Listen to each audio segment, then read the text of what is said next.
Hello, everyone, and welcome back. This is the Echols Unlimited podcast. Today, I have the privilege of talking to one of my good friends from school, the man himself, Marcos. How are you? Good. And yourself? Chilling, enjoying these last few weeks before we head back to Maris. Uh, Yeah. you know what it Yes, is, and sir. yeah. So, for those of you who don't know, Marcos is the assistant to Jake Paul, one of the biggest entertainers, YouTubers. He does a lot of different stuff, and Marcos helps him out with his everyday. And people don't know he's also a professional videographer and photographer as well. Yes, sir. Videographer, photographer, editor, do it all, man. I still do work for Jake every now and then doing, filming for him or editing some videos for him. But not as much as I used to when I first started with him, for sure. Yeah, like didn't you start as as like a I s video person or Yeah, I mean, when I started with him back last May. I started with him as an editor. I was actually an assistant editor. Um and I started off as that. I was doing that for a couple months for him, and then the person that hired me, a part of his team, which was his creative director Ari, um, he he got let go by Jake. So then I kind of took over his position a bit. I started doing a little bit more filming, more editing, and then I got in touch with a friend of mine from Miami to be my assistant editor for Jake. And then from there, it was kind of like I grew into being his day-to-day manager assistant just because I was with him at that point for like 6 months.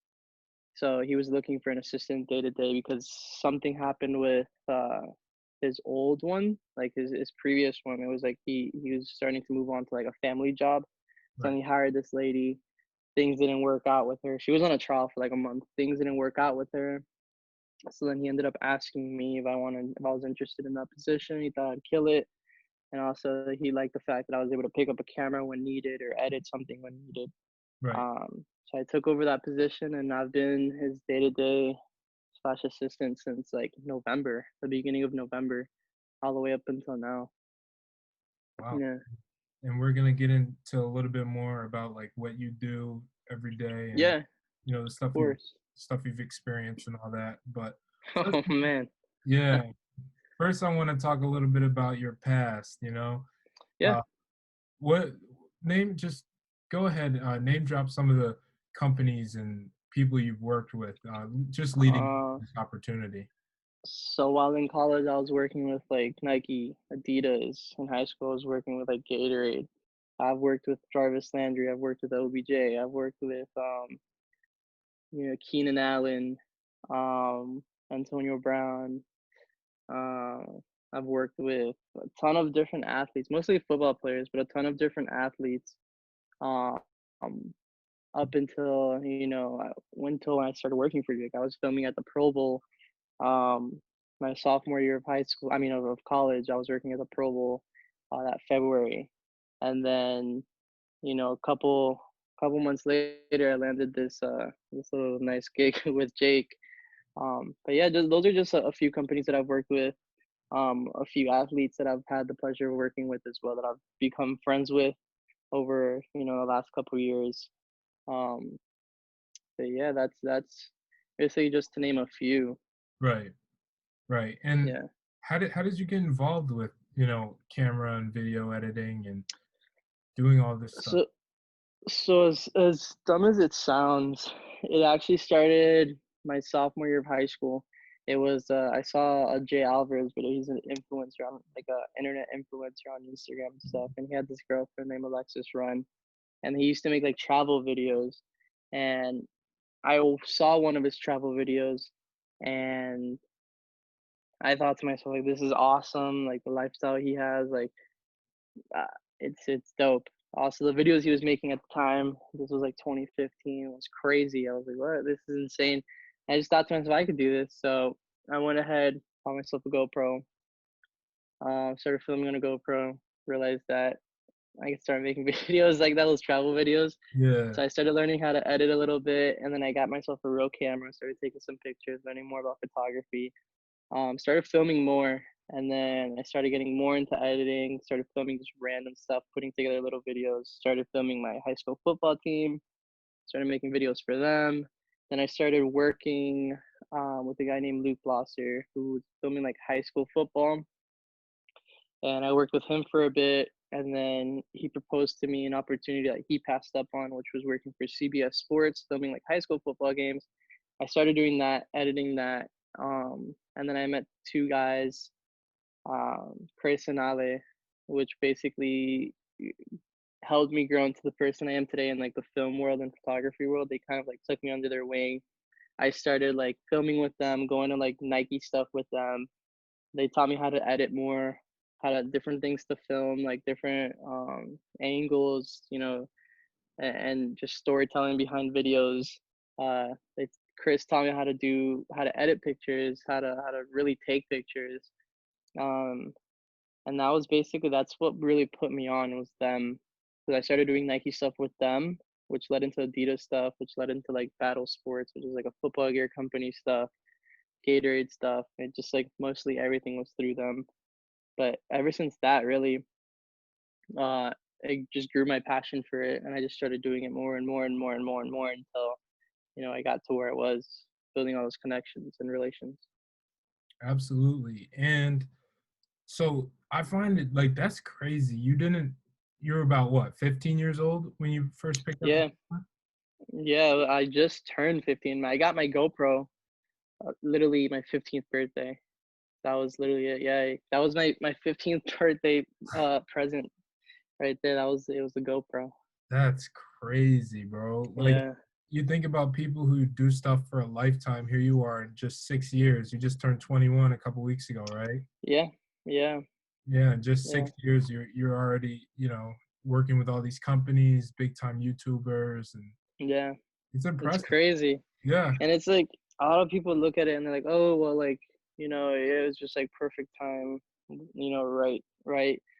right place, right time. And it's just like in high school, it was like everybody was worried about like partying and like hanging out with friends. I was more of like, okay, if I start working now to where I want to be in college, I'll be in college where I want to be, right. right? So then I was working in high school. I didn't go to any parties. During the weekends, I just film and work and edit and you know do stuff to better the craft. Um, and then I started meeting people, started doing more jobs, started traveling to film stuff. And it's like by the time I was a senior, I was already plugged in with these companies to film with them, right? And then they're impressed as well. It's like, oh, we have a high school senior filming for us for like Nike. It's like, wow, imagine him 4 years from now when he finishes college, or like 2 years from now.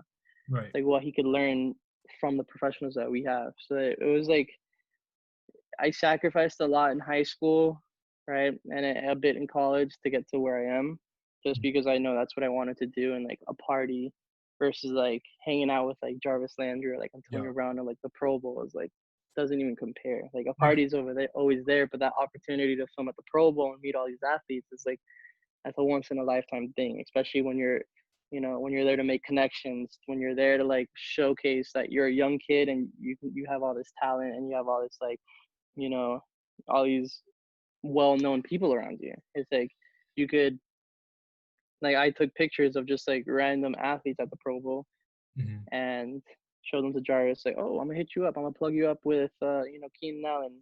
I'm gonna show him some of the videos you took or some of the pictures you have for him or Jamal Adams. Like I'm gonna show him some of the pictures you took of him. And it's like from there, it's like now I have another plug. Now I'm plugged in with him because I took pictures of him. He loved the pictures.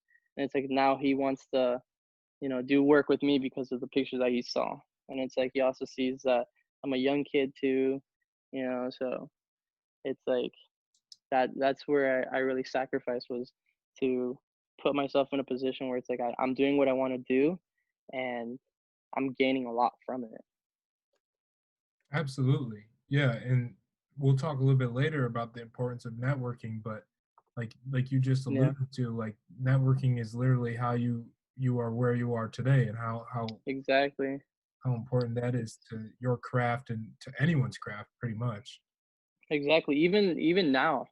even while working with Jake, it's like, and the amount that I've done in the year that I've been working with Jake, it's just it's insane. Like I've met so many people even after working with Jake. It's like I still have these connections that are willing to help me and willing to work with me, Right. just because they know like it's more of like a respect thing. Like yeah, I've been with Jake for a year now, over a year, and it's like they respect that. It's like loyalty type stuff, and then it's like they see the work that I do and also like the professionalism that I bring. So it just goes like more into just like networking with people. It just goes more into like building a relationship, like a long-term relationship with these people, not just like networking with them because there's something that you want to get or want to do, but it's more like networking with them to build a relationship, a personal relationship Right. for years to come. Yeah. Yeah, absolutely. And what was it like growing up? I know you're from Miami. Yeah. So growing up, it was very. I grew up without a dad. I grew up with a mom. You know, two sisters, a brother. They were older. I'm the youngest, so my brother is 28, 29, right? And he's like the younger, older one. So I have a sister that's 31, sister that's 30, brother that's 28, 29. So I'm the youngest one. Mhm. So there's obviously a big age difference there. So obviously, like I didn't have. They were always doing their own thing. They were in high school, whatever, college when I was younger. And then my mom was always traveling for work. So I was really independent. I did a lot of stuff myself. Like I played basketball and stuff. You know, I played different sports. Didn't really have family come out because they're always busy. No big deal. But I was really independent. Everything I did was more secretive. Not secretive, but like always kept to myself. Right. And I always did everything like myself. I didn't have my mom to like, you know, put me in like basketball lessons or like to train and stuff like that. Or I didn't have my mom like teach me how to film and edit. I didn't really have any of that. Like it was mostly like independent work. Like I learned how to do stuff on YouTube myself. And then Right. I'd show my mom. She's like, "Where'd you learn how to do this? This is not your work." I'm like, "Yeah." It's like over time, I've just been practicing and stuff. Oh, you're so private. Yeah. I'm like, yeah, because I don't want to bug you guys. You guys are all busy. Yeah. But it was mostly like I grew up a very independent child, doing stuff like a lot myself. Mhm. And I think that that's good because now it's like, okay, my mom was on vacation, right, in Europe when I moved to LA. And it was crazy because when I started working for Jake, it was literally like from one day to the next, right? So I was Yeah. talking to Ari. He said, "We want to fly you out tomorrow." I'm like, okay, cool, let's do it. Books my flight for the next day. I didn't even tell my mom at this point, right? And I say, as I'm like leaving to the airport, I tell her, "Hey, I'm going to LA." And she's like, "What? When are you coming back?" I'm like, "I don't know." So it turned out to be the craziest part. It turned out to be that moment when I went to LA. I didn't go home till November. Bro. I moved to LA, and the craziest part is I thought I was on like a 2 week trial. Yeah. I packed a carry-on suitcase with about like 6, 7 pairs of underwear, like 6, 7 pairs of socks, and I was living with Jake for for Made in months, November. you Yeah. know, It's like almost six for months. months, and yeah, I was literally living at Jake's, right? From what turned into a trial turned into me living there, Yeah. which turned into me living there for the last year. I just got my own apartment like last month, but Okay. I was living with Jake for a whole year, and it's like I didn't know that I was gonna be moving to LA. So it was one of those things where like, my mom was like, "What?" Like Mm. I told him like, "Oh, I'm moving to LA," Yeah. and it was just like she didn't even know about any of it. She Mhm. didn't know I was working with Jake until like a week of me being there. Mhm. So it was like I said, I'm just a very independent person, and it's just like it's easy for me to move around just because it's like yeah, I have my family and stuff, but it's like growing up, I did most of it myself. I was Right. mostly alone most of the time. Right. So it's easier for me. Same thing when I went to college. It's like I wanted to get out of Florida. I went to New York. Yeah. I didn't know anybody. I didn't know anybody when I started going to Marist. I didn't know a single person. Yeah. And it was like my mom was so worried and stuff. I'm like, no, I'm fine. I'm good. Like, Yeah. yeah. Yeah. It turned out pretty well, you know. I met Yeah. you like 2 weeks into, not even 2 weeks. You were two doors down from me. Freshman Yeah. year. Yeah. Yeah. Yeah. It was like the And first meeting we had. It was like the first like dorm. like floor meeting we had. Yeah, yeah. Mhm.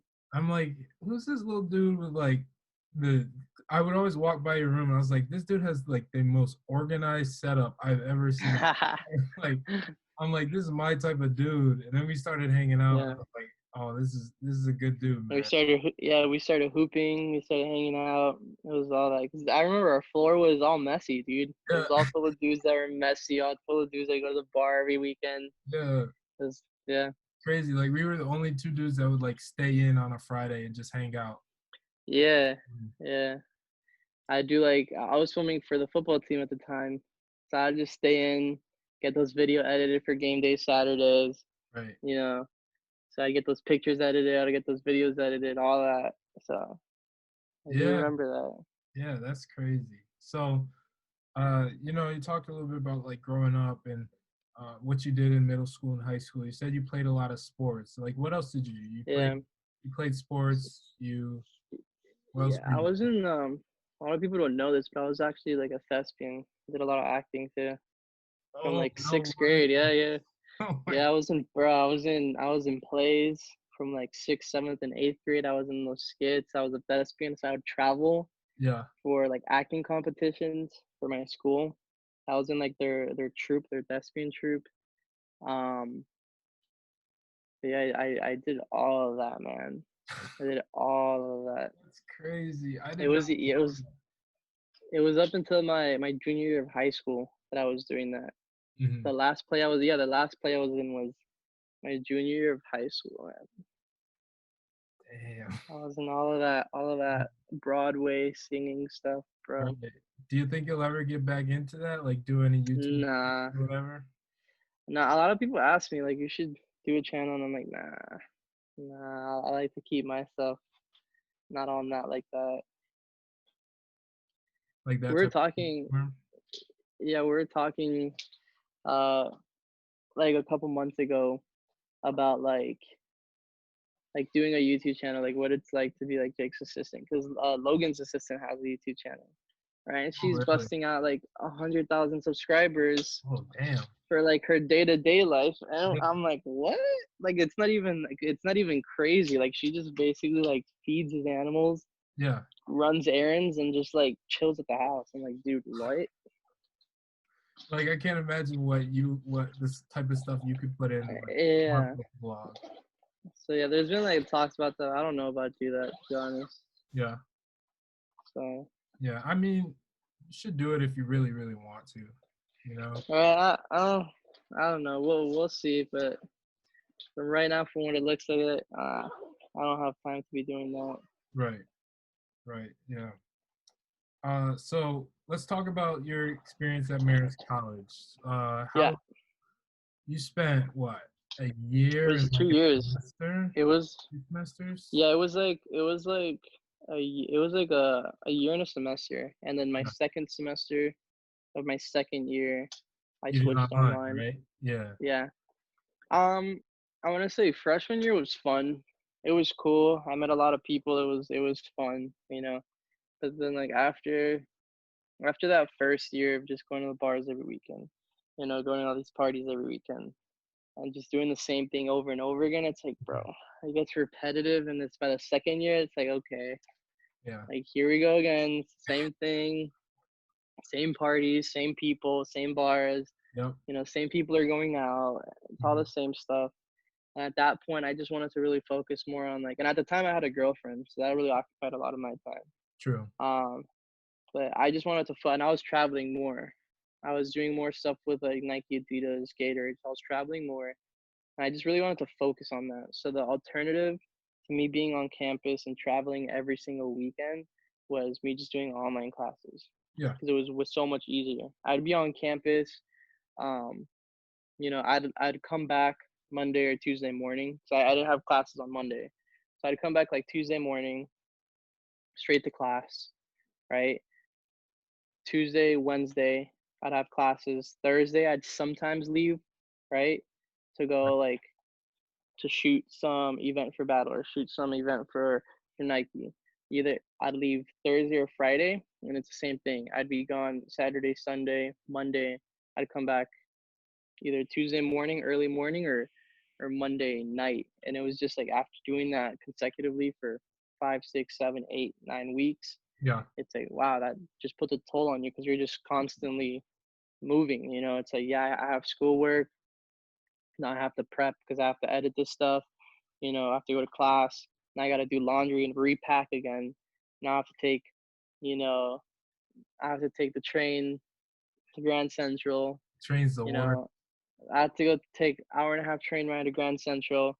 Then I had to take like a bus, 40-minute bus to the airport, fly, and it's the same thing over and over again. And then even coming back, it was the same thing. Take a bus to Grand Central hour and a half train ride, Uber from the Poughkeepsie train station to Marist straight to class. Like I literally drop off my suitcase, grab my book bag, straight to class. Yep. And it's like after a while, it just takes a toll after doing that for like I said, 6, 7, 8, 9 months. I mean, weeks. It's like, dude. Right. And then also having to film the football practices at 8 in the morning for Yeah. Marist, it was like, wow. And then that's when it starts taking a toll. So then it's Absolutely. like you're not getting any sleep, not getting any rest. You're just on the go, and it's just like the best thing to do is just switch to online school. Absolutely. And how did Yeah. that go, the semester online? It went good actually. Um, so when I switched, I had to switch my major. I was a film and TV productions major, and then when I switched to online, I had to switch to a communications major. So when I switched to a communications major, I actually had more credits. I had more credits in communications, which put me at being able to graduate like a half year early. Hmm. So then I just took some extra classes online in the winter and in the summer, and I was able to graduate a whole year early. So I actually just graduated in May. Oh, bro, I didn't even know that. Yeah, so I Congratulations. just thank you. So yeah, I just graduated in May. So I'm completely done with Marist. I Oh, was able to graduate in 3 years, yeah. and it was just like it was good. It wasn't too crazy. A lot of online stuff is the same. It's pretty much like recycled work, if I'm being honest. Yeah. Yeah. It's just teachers they're just um giving the same work every semester, and it's like the teachers that you're getting to the professors you're getting are pretty much all the same. Yeah. Like I had the same professor like 3 times on my online class. All right. So wow, I did not know you were online that whole Yeah. time, bro. I Yeah. thought that you were done, that you're probably just, working full time, Dropped out. yeah. Like not in Nah. that sense, but like you had a full time job, like you were straight. Yeah. Nah. Yeah, I mean, the way that I divided it was I just did my stuff in the morning. I'd just wake up earlier, and I just get my stuff during the before like even Jake woke up or anything like that. Before anybody was up, I just got my assignments done, and then just continue with my day. Or I'd get stuff done like during the night, right before I go to bed. I just knock out some assignments, and that was basically it. It Right. wasn't anything crazy. Yeah. Right. Yeah, that's smart. That's smart too. And then so talk about like that timeline from like leaving Maris to working with Jake. Like what happened between then? So, all right, let me see. So yeah, I left Marist. I moved out. Right, went back to Miami. I was in Miami for a bit, but I was traveling more often. Mhm. Um, I did visit Marist twice though. Yep, I saw I you. visited Marist. Yeah, I visited Marist in like March of that semester, Hmm. which was last year. March, and then I visited Marist at like the end of like April for like the Catalina wine mixer. Yeah. Big Mhm. time party. So, Yeah. so I came for that, and then um that was about like beginning of May, right? Mhm. I was filming Rolling Loud in Miami, right? So I started filming that, and then I was already in talks, like a couple days before that, I was in talks with Ari about coming out to LA. And then he wanted me to come out like the day that Rolling Loud was starting, which was Friday. But I told him I can't, I'm filming Rolling Loud. right? It had to be Monday. So he says, okay, books my flight for Monday. But it was Sunday is when we talked again. He didn't answer for a bit. Sunday, he hits me up and he's like, I'm gonna book your flight, booking it for in the AM, 6 a.m. First flight out of Miami. I'm like, okay, wow. So Sunday finishes, right? I didn't get home till about 2:30 in the morning from filming Rolling Loud. I had no laundry, right? So I had to do laundry. I was tired. I started filming 9 a.m., right? And every morning, every day was the same. I'd finish around 2:30, 3:30. I'd get home around that time to be awake by like 8 a.m., to be there by 9. So I get back like 2:30, start doing my laundry, start packing, head to the airport at 5 a.m. Still haven't slept. I have a 5.5 hour flight to LA. Straight from the airport, it was 45-minute, Uber ride, Jake's house, Yep. right? I get a quick little house tour, right? Ari greets me, quick little house tour. I go straight into editing. I didn't finish editing till about 2, 3 in the morning that first day. Yeah. So I was literally didn't sleep for over 24 hours that first day. But yeah, that's when I started working with Jake, and then it was the same thing. I'd wake up every morning, I'd be working already, start editing by 9 a.m. And then it was the same thing every day. So it was a lot of editing the first like 2 months of working with him. But there's not much of a crazy timeline in between when I left for Maris to when I started working with Jake. It was like 2 or 3 months in between. Because I had left. I want to say like the end of January, because February I was filming the Pro Bowl, like the first 2 weeks of like February. I was filming Pro Bowl, and then I was in Miami traveling, and then that's when I went to Maris the first time in March, and then the second time at the end of April. Okay. So yeah, and I haven't been back since then. Right. Yeah. Yeah, bro. Man, a lot has definitely changed though. A lot has changed.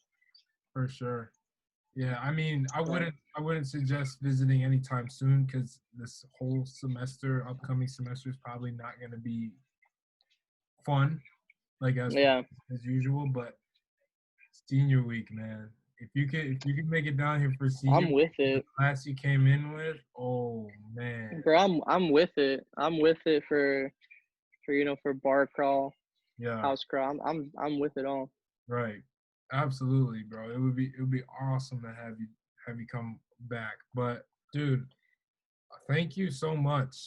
Like, of course. This is some great stuff. Is there anything else you'd like to say? So we finish the podcast. No, that should be it, man. Thank you for having me.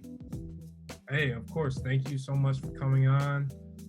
All right, so that was the podcast with Marcos Guerrero, the assistant to Jake Paul. Marcos, thanks again for coming on. Of course. Thank you. All right, man, and I'll talk to you soon. Talk to you soon, brother.